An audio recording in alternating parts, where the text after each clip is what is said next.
The Steam frame has been anticipated for a very, very long time. From it starting out with the early rumors of the Deckard headset, the Prism hoax that was being spread at a furry convention, and finally the announcement late last year alongside the Steam machine. The Steam machine finally is out, and the Steam frame is presumably on its way.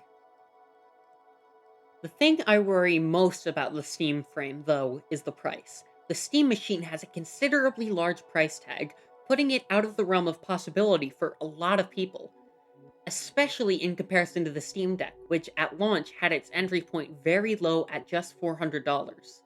The thing is, though, that due to the machine being a full PC, it couldn't reliably be subsidized because there was no guarantee at all that the person buying the machine would actually buy games on Steam. The Steam Deck is also a full PC, but due to its form factor and gaming focus, you can a lot more reliably assume that the person who buys it is in fact going to be using it to play games. The price for the machine certainly strikes fear for what the price of the frame could be for me, but I still have hope that maybe, just maybe, there's a chance it could also be subsidized. Much like the Steam Deck, the frame is a niche gaming device, even more so in my opinion, as handheld gaming can appeal to literally everyone, while VR is a much more specific experience.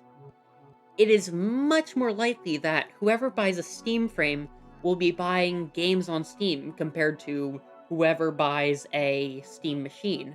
Especially so considering how important to the Steam frame experience Steam VR is. It is incredibly unlikely someone will buy a VR game on another platform, then add it to Steam with workarounds like Revive when they could just simply buy it on Steam. The Steam frame is also a computer, but one, it will most likely not be anywhere near as easy to put a new OS that can actually function on it, as, again, Steam VR is integrated straight into the OS experience. And it's not a traditional computer like the Steam machine. It uses an ARM chip as opposed to a traditional x86 chip, which means that the people using it as a desktop, which you can actually do, are going to have a lot of a worse experience compared to people who just use it as a VR headset.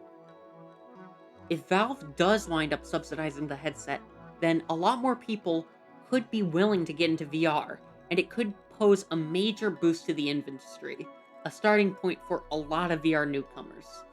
I also have hope that its ease of access could lead to its modularity being fully utilized, with something like color pass-through using the expansion port on the bottom, or maybe face or body tracking. My personal hope is that it will clock in under $800, though that is a very, very unlikely scenario. I would really love to get my hands on this thing, but in all likelihood, I do fear that it will be out of my price range for the time being. But I still have hope that somehow, some way, I will be able to use it. Thank you for watching. If you were the one in charge of guns and we were in Resident Evil, I think we'd die.